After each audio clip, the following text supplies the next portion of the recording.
Covid-19 sur le monde entier, les pays de l'ASEAN a fortiori, Pham Binh Minh a estimé qu'il y avait là, pour le Vietnam, l'opportunité de s'affirmer en tant que président de l'association. En pleine crise sanitaire, notre pays a organisé plusieurs visioconférences au sein de l'ASEAN et entre l'ASEAN avec ses partenaires, a-t-il fait valoir.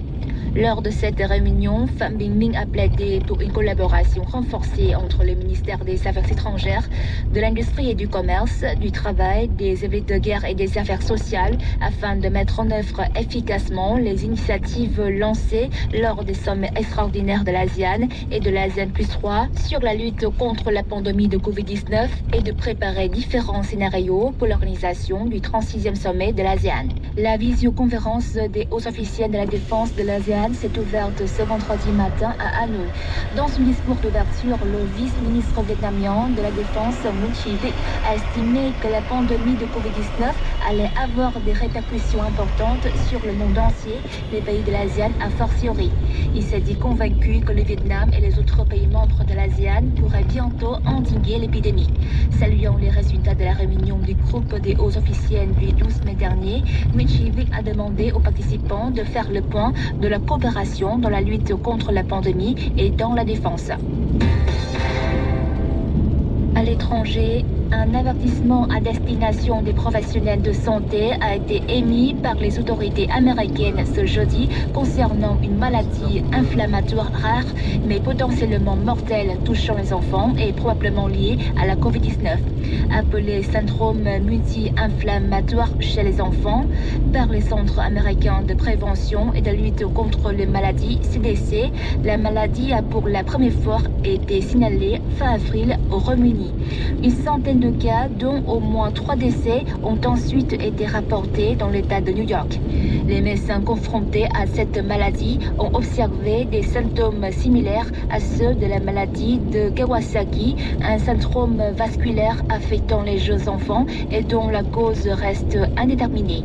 Selon les CDC, l'hypothèse de cette maladie doit être considérée pour toute mort infantile avec preuve d'une infection au SARS-CoV-2.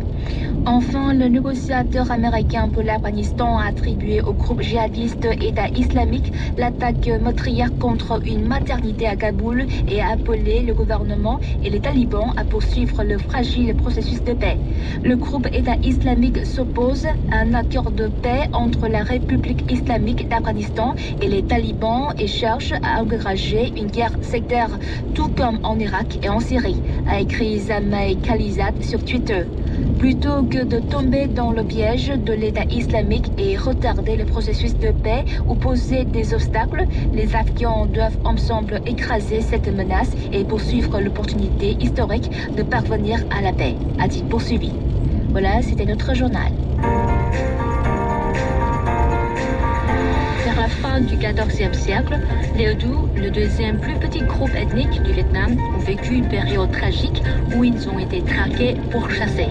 Pour éviter une extermination complète de leur communauté, la plupart d'entre eux ont dû renoncer à leur propre nom, à leur langue, à leurs coutumes et se fondre dans d'autres groupes ethniques. Plus de détails dans les 54 trainees vietnamiennes en couleur en fin de ce programme. Restez à l'écoute.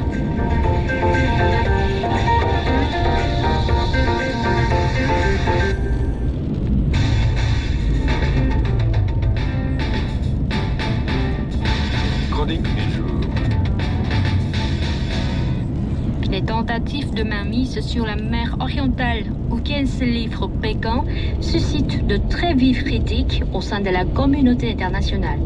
Force est de constater qu'en agissant comme elle le fait, la Chine s'isole du reste du monde. Thanh Phương. Un bref rappel des faits tout d'abord. La Chine a récemment rebaptisé une bonne dizaine d'îles et de récifs de la mer orientale, y compris des entités situées dans la zone économique exclusive du Vietnam. Elle a en outre créé 2 districts nommés Si Sa et Nan Sa pour administrer les archipels de Hoàng Sa et de Trường Sa qui sont pourtant vietnamiens l'un comme l'autre. Tout en portant ainsi atteinte à la souveraineté de notre pays, Pékin bafoue le droit international. Cette tentative d'hégémonisme remet en question le fragile équilibre géopolitique de toute une région. Ce n'est pas la première fois que la Chine tente de faire valoir ses prétentions territoriales en mer orientale. Il y a eu, chacun s'en souvient, la fameuse ligne en langue de bœuf dont la Cour permanente d'arbitrage de La Haye avait contesté la légitimité en 2016.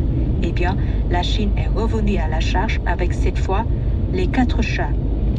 Pékin se contente désormais de revendiquer la possession de 4 groupes d'îles, les chats. Il s'agit des îles Dongsha, Pratas de leur appellation internationale, Sisha, Paracel, Nansha, Spratly et Zongsha, Marklesville. Pour justifier leur théorie, les Chinois prétendent que cette nouvelle représentation correspond à l'extension de leur plateau continental, tel qu'il est défini par la Convention des Nations Unies sur le droit de la mer de 1982. Or, de l'avis des spécialistes, les prétentions de Pékin